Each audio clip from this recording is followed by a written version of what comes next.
And welcome back, YouTube. This is Booster Box Buster, here with my Final Fantasy Creatures Complete Collection video. Volumes 1 through 5. I have completed the entire full color set, and as promised, I am here to showcase the entire set with some Final Fantasy music playing in the background. We're going to start with set 1 and work our way through all 5 sets. Alright, so without further introduction, this is going to be a long video. Let's hop into this. So first up, representing Final Fantasy VII, we have the leader of the Knights of the Round, King Arthur.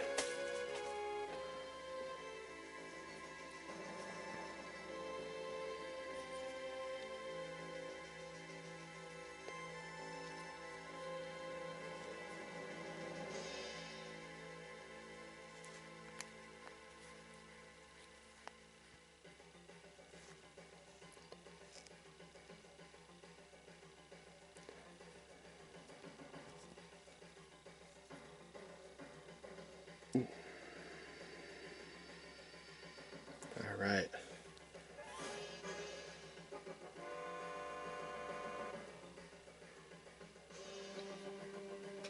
And then,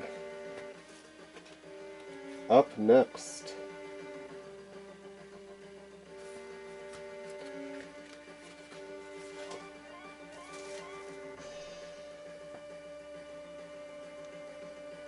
representing one of the bosses from Final Fantasy VII, we have Ultimate Weapon.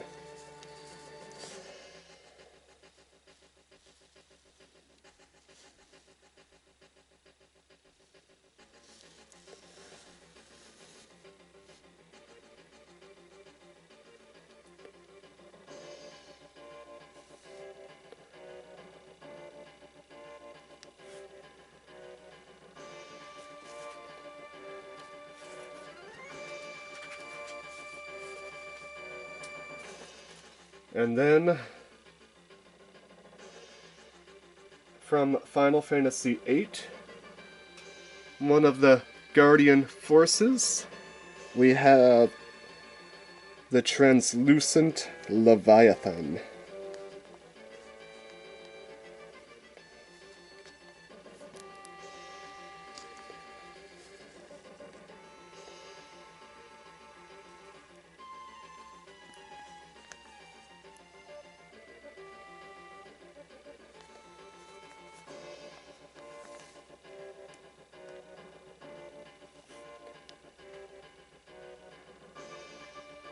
Representing another Guardian Force from the Final Fantasy VIII franchise, we have Diabolos.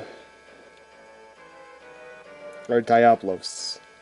Such a cool summoning.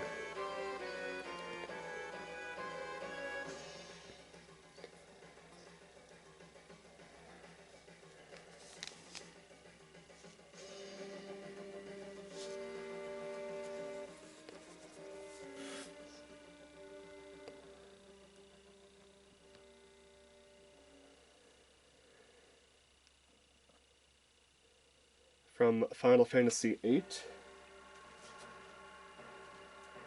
we have Griever, which is Ultimacia's Guardian Force. She uses in the final battles.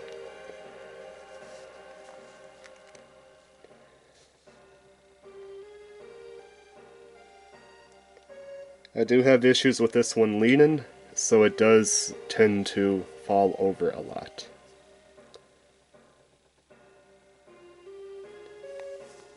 So he will just kind of lay down right here, because I don't want him to knock anything else over.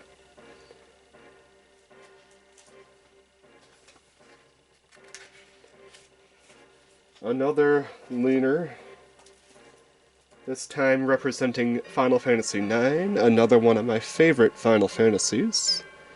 We have the summoning, the classic Ifrit.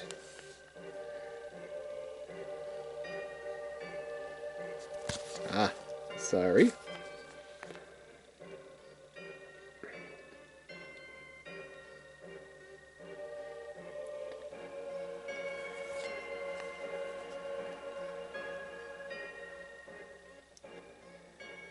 He is another leaner, so he will kind of go right there. I just don't want him to knock anything over, potentially. Another Final Fantasy IX character, but this time it's a FF9 monster. And where did I put this lovely beast at? Aha, right here. Hiding way in the back, we have the boss, Dark Waltz number 1. And if you see just at the right angle, you can see his eyes. Not from a standstill like this, but if you look at it from an angle, you can see his eyes.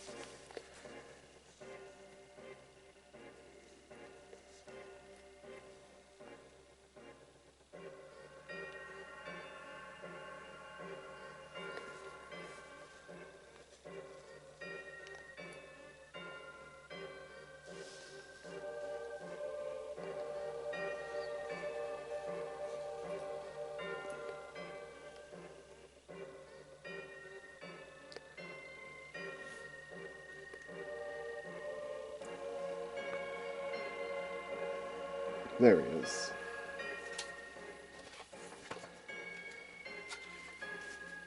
And then representing our first Aeon from the Final Fantasy X video game, we have the slightly tilted but still stands up by herself, Shiva. Quite the impressive miniature.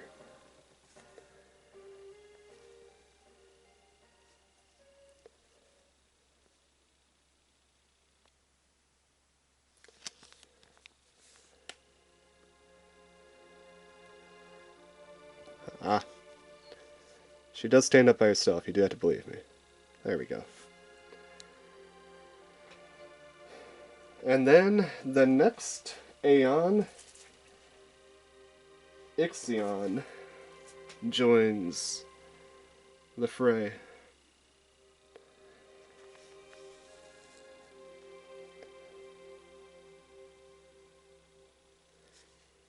Once again, another leaner. A lot of the ones from this series one did have that issue, unfortunately. But it's not bad enough to where he won't stand up.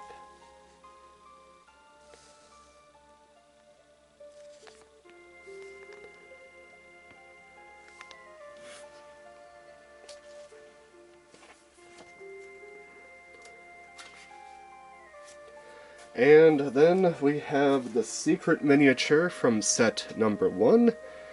The last of the real bad leaners. That is going to be the Aeon Yojimbo.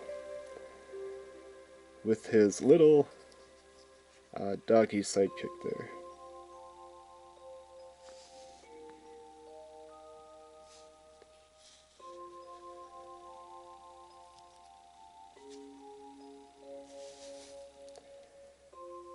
If this video gets enjoyed, I might do a near complete collection video for the Creature Kai line if enough people want it. I say near complete because there are some miniatures that cost over $100 and I don't want to buy a $100 miniature. Alright. So that's it for Series 1. Now we move to Volume 2. And we're going to start with Sabaro Sephiroth, the next to last boss of the Final Fantasy VII game. Genova on top.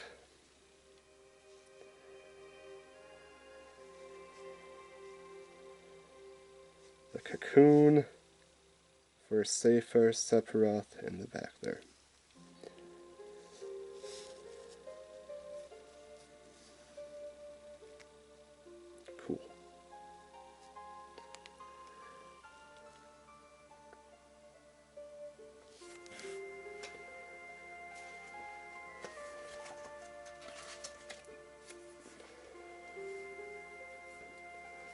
Then we move to 8.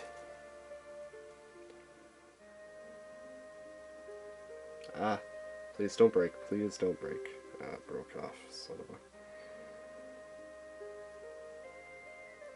I'll go back in without everything else breaking off. That's the main thing.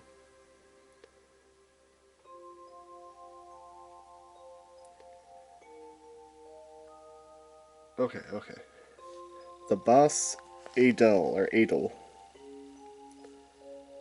This is the one that snatches Renoa, and you have to kill the boss without killing Renoa. This little wing likes to pop off quite a bit.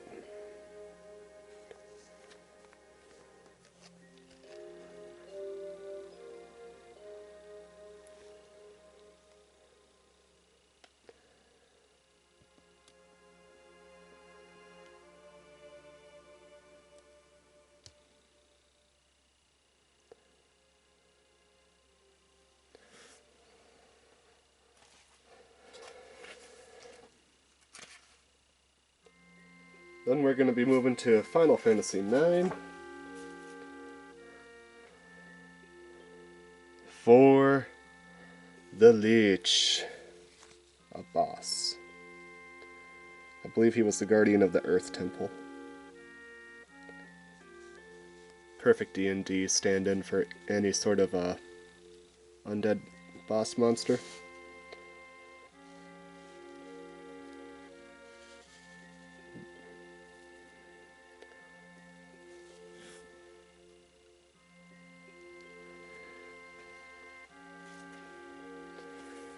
Then we have another boss from the FF9 series. Where did he go? Did I put him?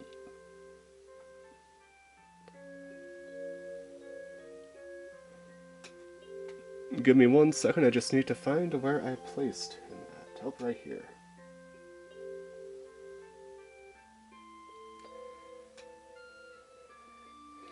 The Behemoth. Another fantastically sculpted piece.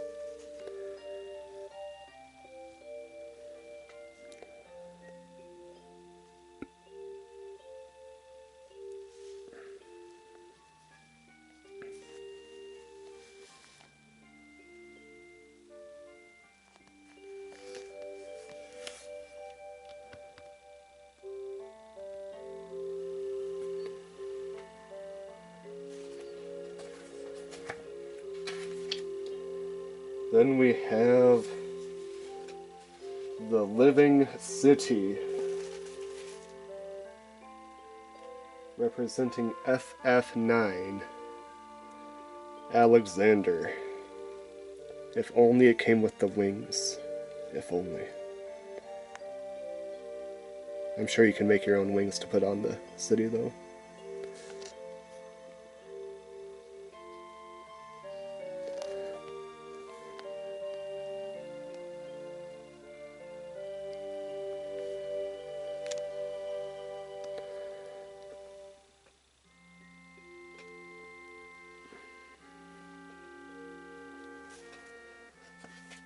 From 10,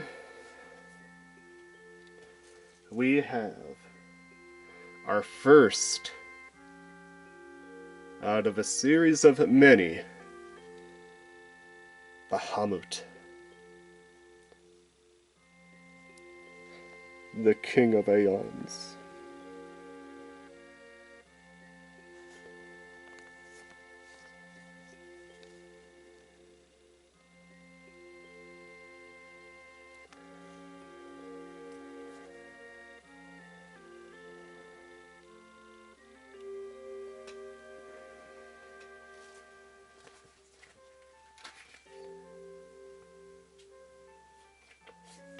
And then one of the most powerful Aeons in the game, Seymour's Anima.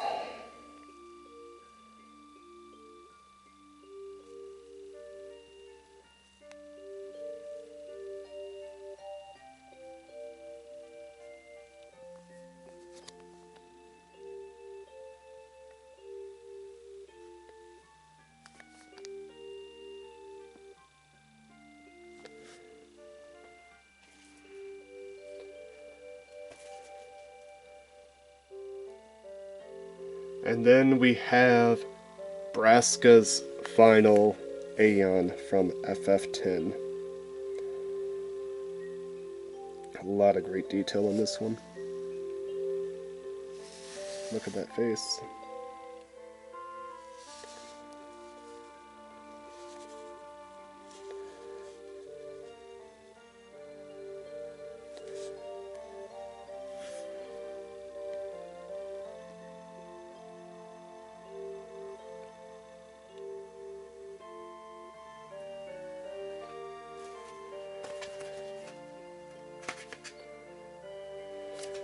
And then we have the two-piece combo, which this originally came as two different miniatures, but it's kind of a unique one because you can combine them together to create Odin on his trusty steed. You can get Odin by himself, you can get the horse by himself, but you can combine them to create the true form of Odin. From Final Fantasy VIII.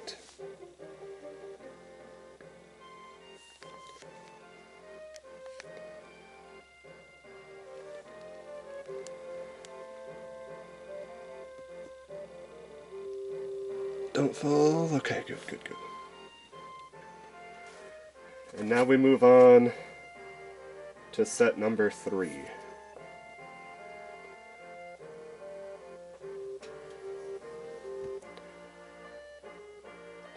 Representing Final Fantasy VII, we have the Diamond Weapon.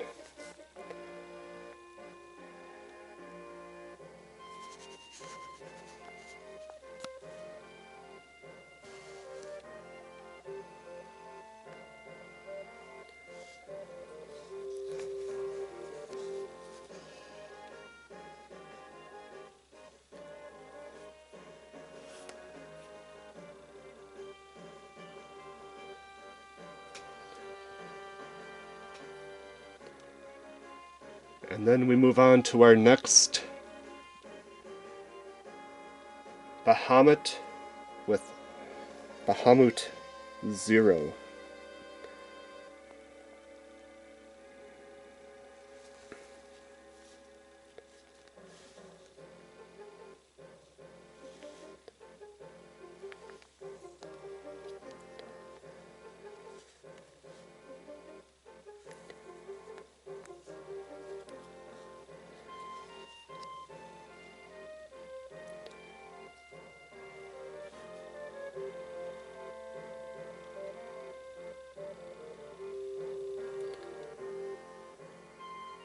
And then we return to the realm of Final Fantasy VIII with another Guardian Force, Cerberus, the three-headed dog of support.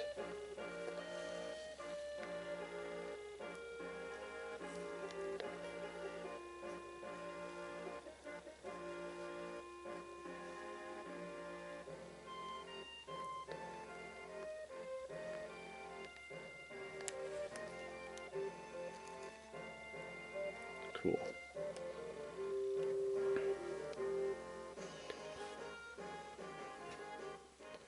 We stay in FF8 territory with the Aeon that replaces Odin, Gilgamesh. Such a cool miniature.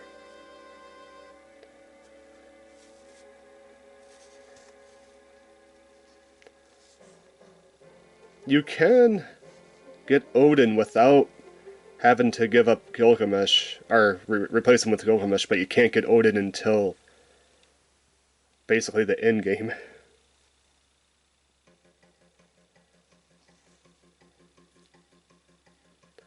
Oh, don't fall, don't fall. There we go, Gilgamesh. Such a cool character.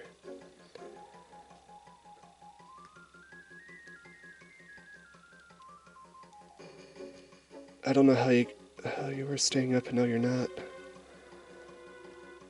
Okay, it is what it is. And then we go back to FF9. I always get this and Lich confused when I'm looking at them. But we have Death Gaze.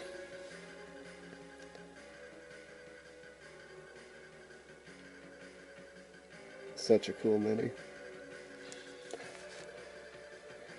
And he has this giant, like, cloak, bat wings in the back there.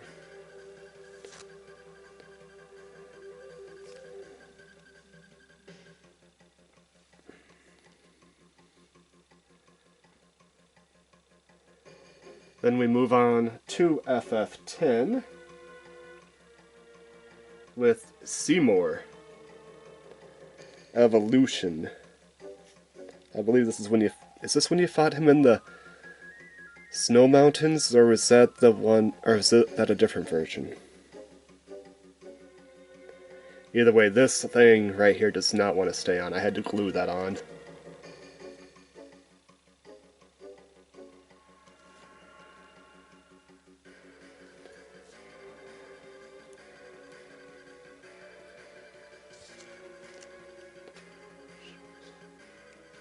I'm not going to risk it.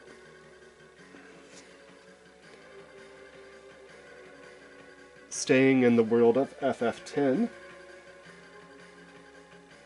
Where did I put him at?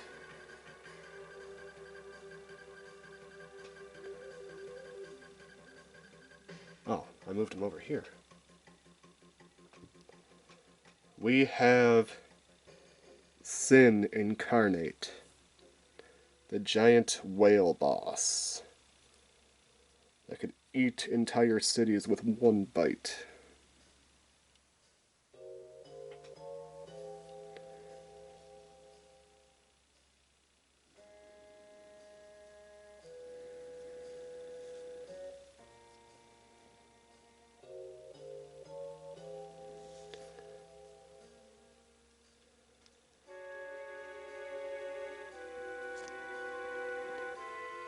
Staying in the FF10 universe, we have Lady Unaleska herself, and what I like to call the giant purple and green vagina.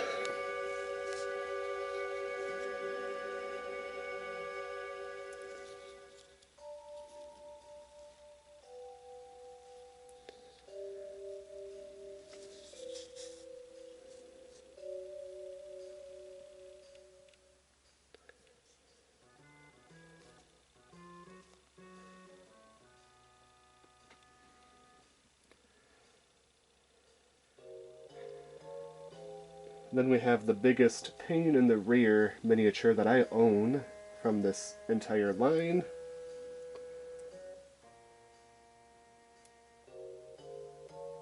And that belongs to the Dark Dragon from Final Fantasy XI.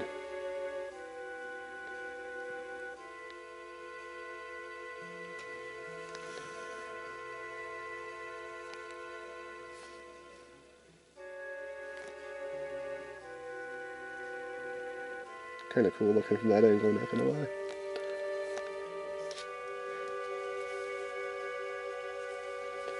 Just poking in. Just poking in.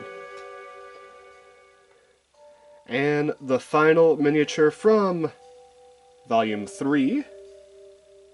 Where are you? Right here.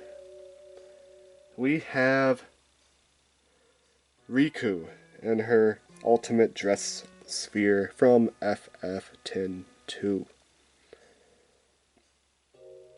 Riku kind of looking like Zero Suit Samus on top there.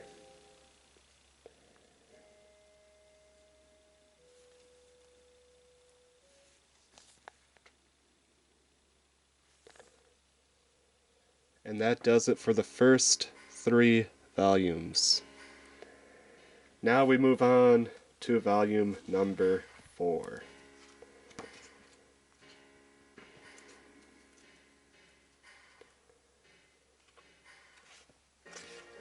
First up, we're going to take a look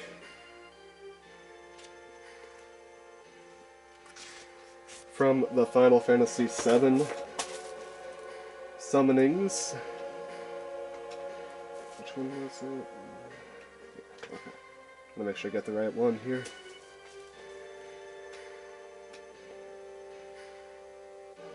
Our next Bahamut, Neo Bahamut from Final Fantasy VII.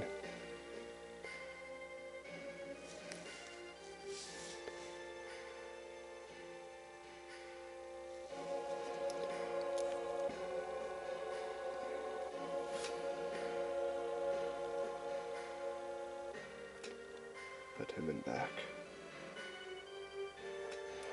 And then another guy that does not like to stand up. The penultimate final boss from Final Fantasy IX. We have Death Gaze. Pretty cool detail, not gonna lie.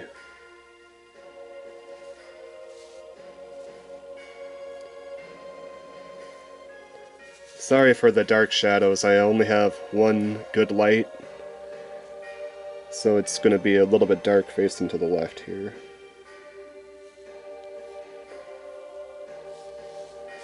But look at that face, so cool.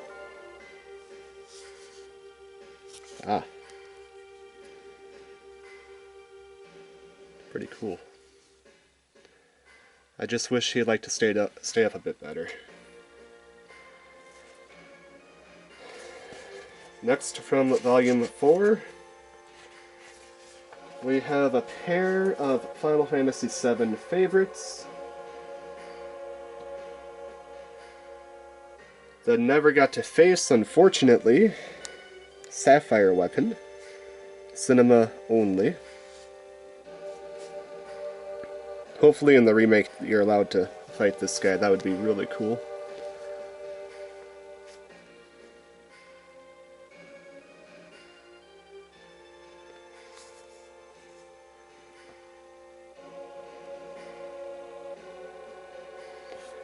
And then the Doomsday Machine himself, the Desert Dweller, the Ruby Weapon, also from Final Fantasy VII.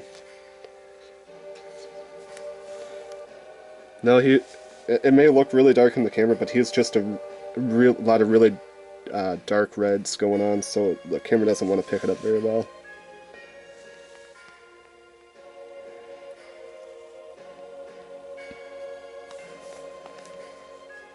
Maybe a bit better this way.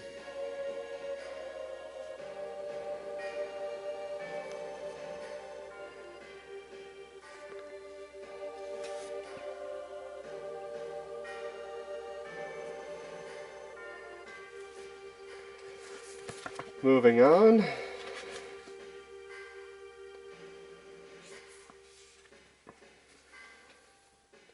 From Final Fantasy VIII. We have the ultimate fusion between Ultimacia and her Aeon, Ultimacia Grieva.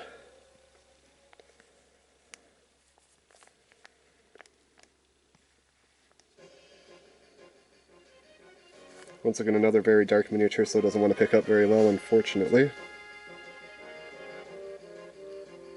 Sorry about that. See if maybe get this to make it a little bit better.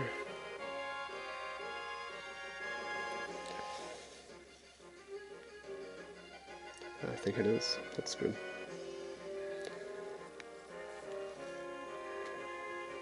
Just from that angle, it doesn't want to pick up anything. Very cool mini.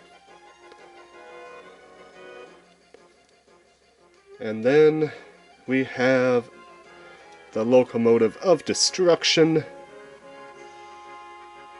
Basically, Malboro in Guardian Force form. We have the Doom Train, my favorite summoning of all time.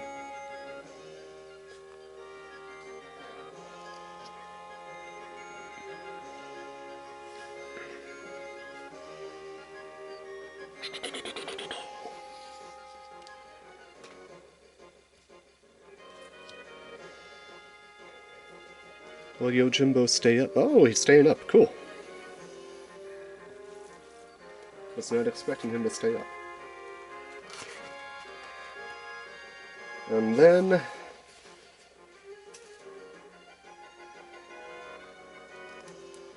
from Final Fantasy IX, we have the Transform Kuja. His tranced limit break form is what I'm saying. This guy is a leaner. He's supposed to stand straight up, but he does lean at about a 45-degree angle. It's okay though, it makes it look like he's jumping. It's okay.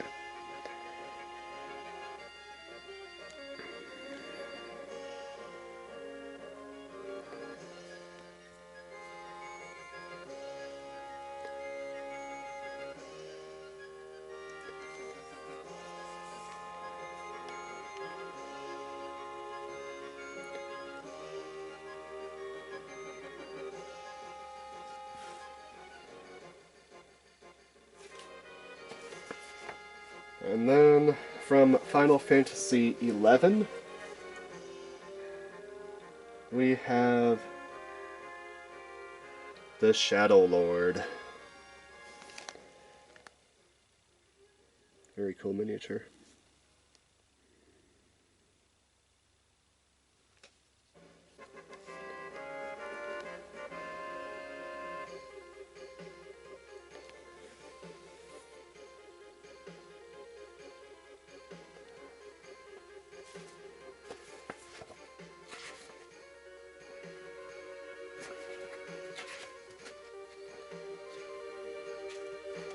Alright. We got the last two. Is that 10-2 or 10? I always forget which one this guy appeared in. I think it's... Okay, it's 10. This one is the ultimate enemy you can create in the monster arena. And that's Nemesis. This guy, if you are not prepared, this guy is one of the toughest monsters in any Final Fantasy game, period.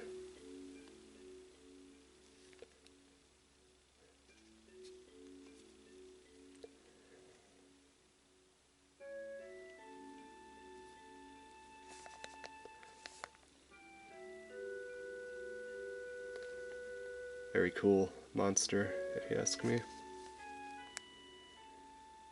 That's Nemesis.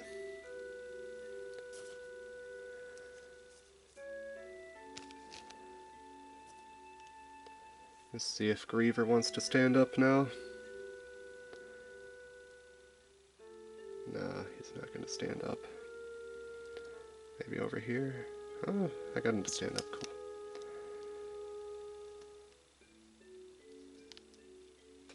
And for the final... What's this guy's name again?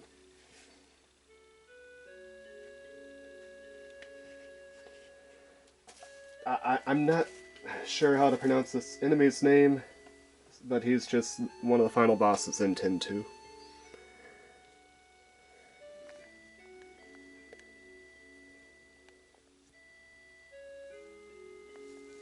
Really cool design. This is the secret miniature from Volume 4.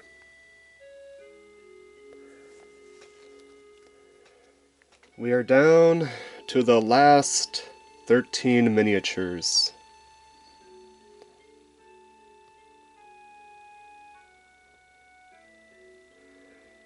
So, Volume 5. We are going to start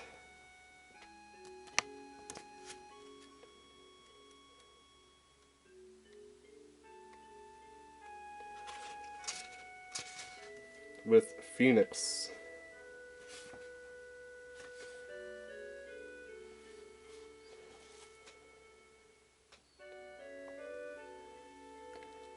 From Final Fantasy VIII.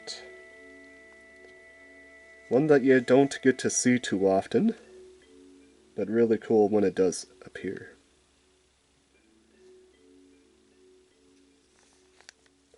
Beautiful wings, beautiful tail. This is Volume 5, by the way.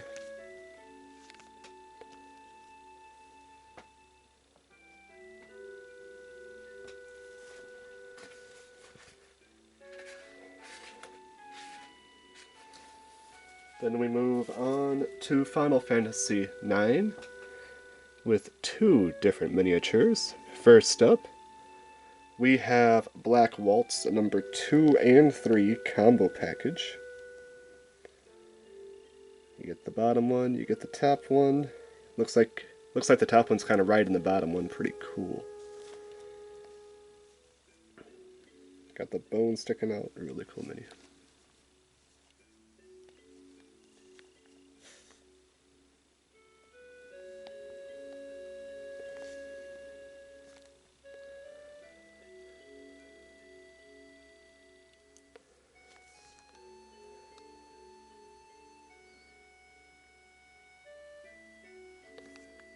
Kind of running out of space here to put them all.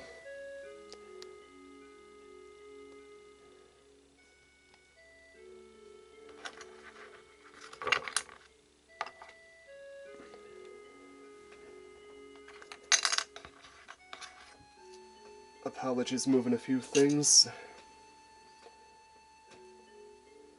And then up next from FF9, we have the boss as you enter. Make your final push to the enemy's stronghold, the Nova Dragon. Look at those teeth.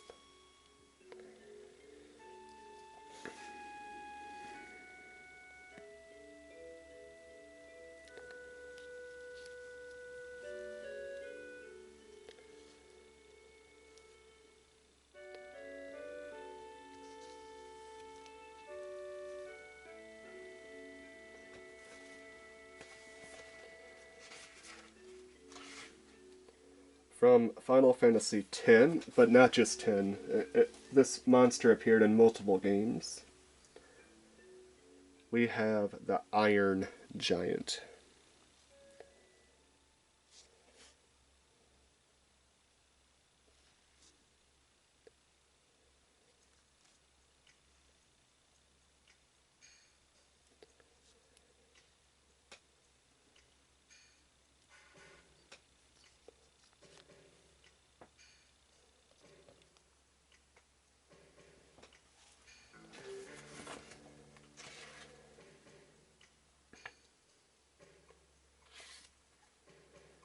And then from 10-2, we have the Desert Boss, one of the ultimate secret bosses in 10-2. Where are you at? Right here. Taru. This guy's so large that he's only able to have part of the miniature represented.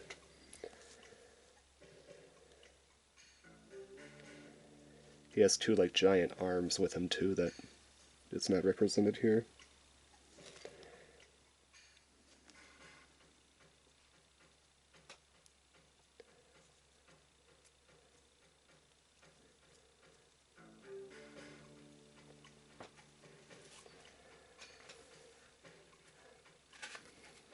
Next from 10-2 we have the Full Throttle Pain in her ultimate sphere grid form. You see Pain right in there, kind of almost like Gundam up. Beautiful miniature.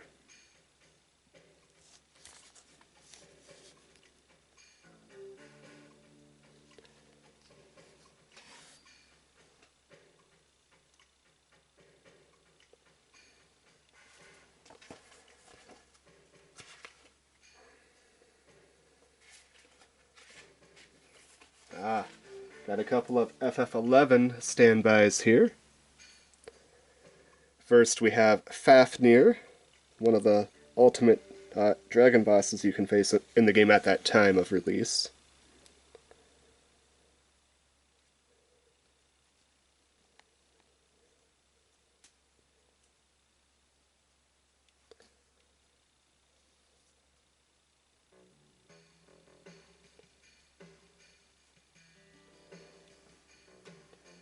And then Ramu from FF11.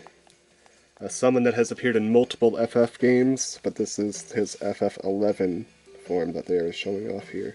Very Very tall. This guy is one of the tallest miniatures out of all of them, and he's kind of annoying because he doesn't want to fit on the shelf with the rest of them because the shelf's just a little... I mean, it goes right up to the top of that staff. It's very annoying. Ramu. FF11.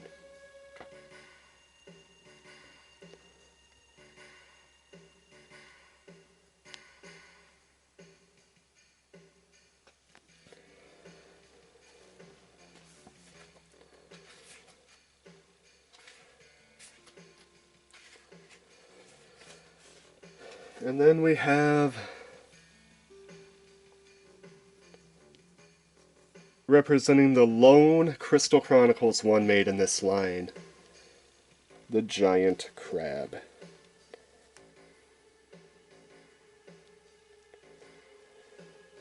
Very nice colors.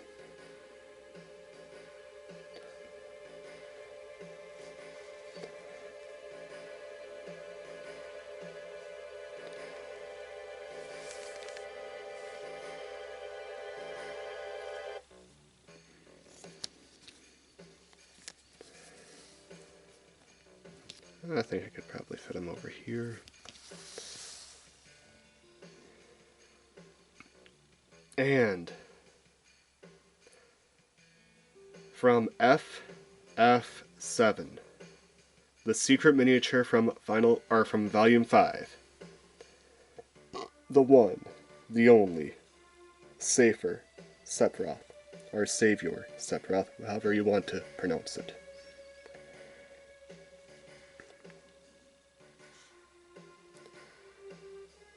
Beautiful miniature.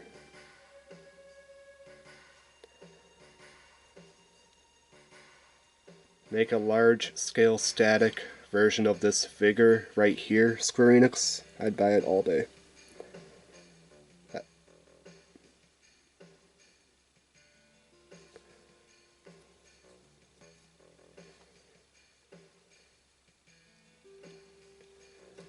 And for him, I also have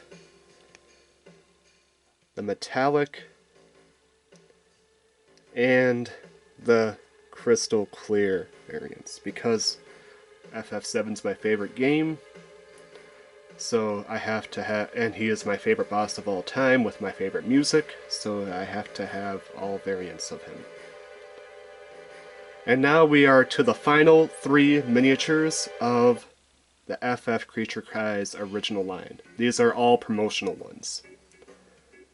First up, this was sold with the Final Fantasy Creatures Volume 1 fan book. We have Dark Bahamut from FF10. Beautiful miniature. I love the different colors used in this particular one.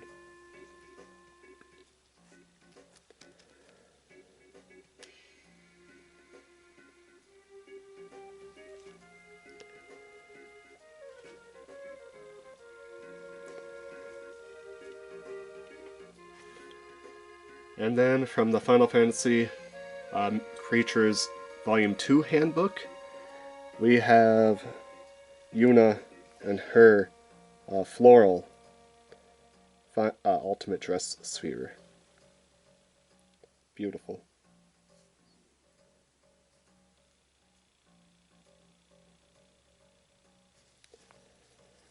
Look at all those beautiful colors.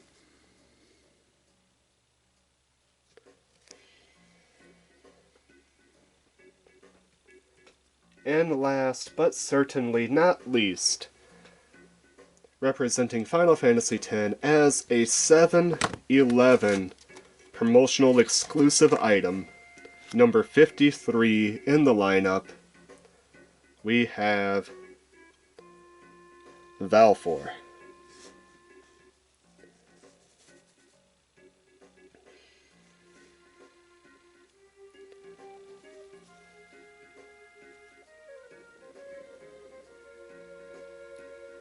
Beautiful wing set.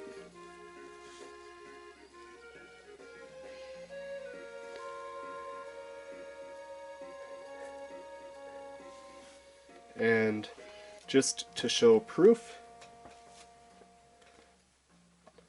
here is volume 1 of the fan book that I own, and here is volume 2 of the fan book that I own. Alright, and I'm just going to kind of do like a Smash Bros. Little bit up version of the camera here, just so you guys can kind of see the collection from a different angle. This is all 53 Final Fantasy creatures, volume 1 through 5, plus 3 promotional ones. Complete collection in full art, or full color form.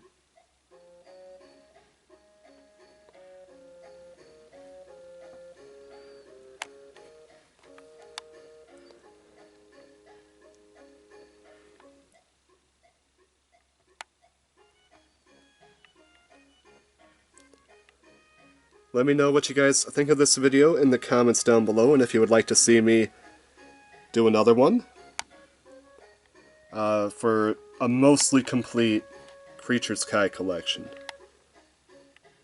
I would definitely be willing to do that if enough people are interested.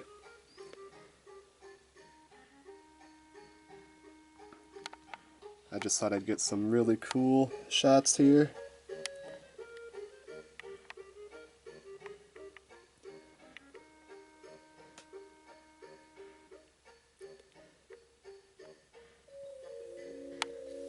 Yeah, let me know if you guys like this style of video, and I can do more for other collections in the future for like D&D sets and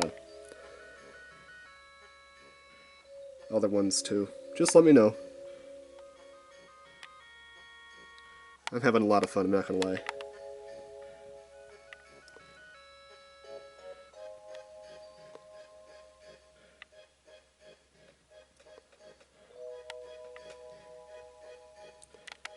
And with that, I want to say thank you for watching. If you enjoyed that video, hit that like button. If you want to see future content like this, hit that subscribe button. Both actions help this channel out tremendously. And as always, thank you for watching the video. Leave a comment in the comments down below.